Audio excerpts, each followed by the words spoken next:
बिस्मिल्लाहिर्रहमानिर्रहीम। अस्सलाम वालेकुम। क्या हाल है? तो हम देखने वालों के सब अपने घर में खुश रहें, आबाद रहें, आमीन सुम आमीन। आज हम गोभी के पकोड़े बना रहे हैं, जिसके लिए मैंने आधा किलो फूल गोभी ली थी। उसको मतलब आपको पता है वजन में ज़्यादा आती है, जब आपको कटिंग करके रखना पड़े तो वो आधा किलो नहीं रहती, लेकिन फूल जो है वो आधा किलो का था। उसको मैंने कटिंग कर लिया, साफ़ कर लिया है और इस तरह बड़े बड़े जो है इसके टुकड़े कर लेने हैं ताकि पकोड़े जो है वो खूबसूरत हों बनने के बाद। आधा कप मैंने बेसन लिया है, 1 खाने का चम्मच जो है वो कॉर्नफ्लोर लिया है, 1 चाय का चम्मच कुटी हुई मिर्चें ली है, 1/4 टीस्पून अजवाइन ली है, 1 टीस्पून जो है वो चॉप जो है वो जिंजर लिया है, अदरक जो है मैंने चॉप कर लिया है, 1 टीस्पून जीरा है और 2 जो है वो हरी मिर्चें हैं, थोड़ा सा धनिया तकरीबन 1 खाने के चम्मच के करीब और 1/4 टीस्पून नमक। और नमक इसमें कम क्यों जा रहा है मैं आपको वजह बताती हूँ। ऑयल हमें फ्राई के लिए चाहिए होगा, तो फिर चलते हैं। नमक मैंने आपको 1/4 टीस्पून के हिसाब से बताया है, जो कि बेसन में शामिल होगा, लेकिन हम पानी बॉईल करते हुए 1 टीस्पून जो है वो नमक इस्तेमाल करेंगे, जिसमें हमने गोभी को 2 से 4 मिनट के लिए उबालना है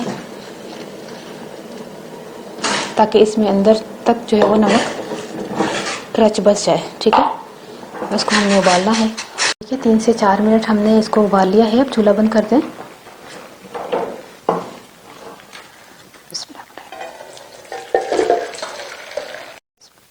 अब हम बैटर तैयार कर लेते हैं। बेसन, अजवाइन, अदरक, मिर्चें और ये सारी चीज़ें। कॉर्नफ्लोर डालने से ना ये ज़रा थोड़े क्रिस्पी बन जाएंगे, इसलिए मैं 1 खाने का चम्मच शामिल कर रही हूँ।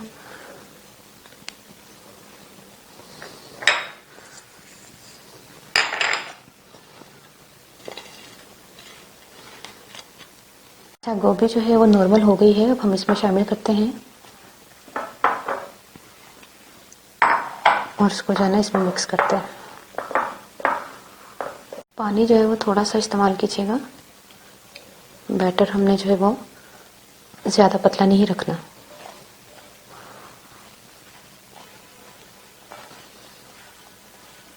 मैंने बैटर जो है वो पहले तैयार नहीं किया, क्योंकि जब हम बैटर को तैयार कर लेते हैं ना पानी डाल के, तो वो जो है वो ज़्यादा पतला हो जाता है, क्योंकि गोभी जब शामिल करते हैं फिर वो गोभी भी जो है वो एक तो बॉईल की हुई थी और वो पानी छोड़ देती है, फिर इस तरह बैटर जो है वो पतला हो जाता है। इसलिए मैंने गोभी को आराम आराम से इस तरह, ताकि टूटे भी ना और हम आराम से इसको मिक्स कर लें। तो ये मिक्स हो गई। अब हम इसको फ्राई करते हैं।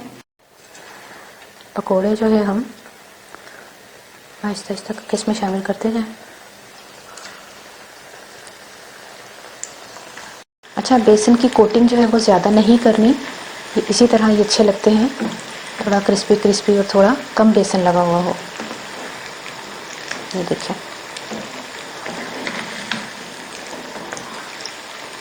देखिए फ्राई हो गए हैं और आपने देखा, नोट किया होगा कि बेसन ज़्यादा जो है वो अच्छा नहीं लगता। देखिए कितने क्रिस्पी क्रिस्पी बने। अगर ज़्यादा कोटिंग होती तो बेसन ही बेसन होता, तो इसीलिए मैंने थोड़ा कम बेसन इस्तेमाल किया। अगर आप चाहें तो थोड़ा सा, अगर आपको लगता है कि इस तरह के नहीं आपको पसंद आते, तो आप थोड़ा सा जो है बेसन और शामिल कर सकते हैं, लेकिन मेरे ख्याल में आपको हाफ कप ही परफेक्ट है। ठीक है, माशाल्लाह से बहुत क्रिस्पी बने हैं। और हम दूसरा पराठा बनाते हैं।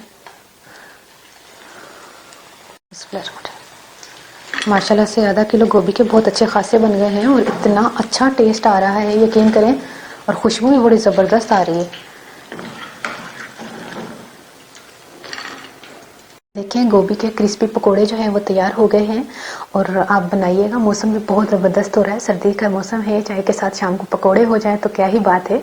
हूँ मैं पंजाबी दसदा। अच्छा, मैं ना आधा किलो गोभी ली सी ते ओनू मैं नमक पा के ना उबाल लिया सी, ते हाफ कप मैं बेसन पाया सी। अच्छा, बेसन जड़ा ना मैं तुहानू शायद रेसिपी के दरम्यान च मैं कहा सी कि ज़्यादा पा सकते हो, लेकिन मेरे ख्याल ना पाओ, क्योंकि ज़्यादा बेसन नाल ना थोड़े भारी भारी पकते हैं, जरा नहीं इस तरह के लगदा सा कि मज़े दे नहीं बने। इन्ने क्रिस्पी बने ने माशाल्लाह। हाफ कप बेसन बिल्कुल परफेक्ट सी। ते ओहदे विच मैं 1 खाने का चम्मच कॉर्नफ्लोर, ताकि वो क्रिस्पी भी हो जान, ते धनिया, हरिया मिर्चां, नमक ते कुटी दी मिर्चां और पा के, अजवाइन, अदरक पा के ज़बरदस्त किस्म का मैं बेसन घोल के ते ओहदे विच पकौड़े मैं पकौड़े कह रही हूँ, गोभी नू मिक्स किया ते फ्राई कर लिया तेल च। बड़ी ज़बरदस्त रेसिपी बनी है। मैनू कमेंट जरूर कर देना तुम्हें रेसिपी कैसी लगी। अपनी दुआ जरूर याद रख लेना। ओके, अल्लाह हाफिज़।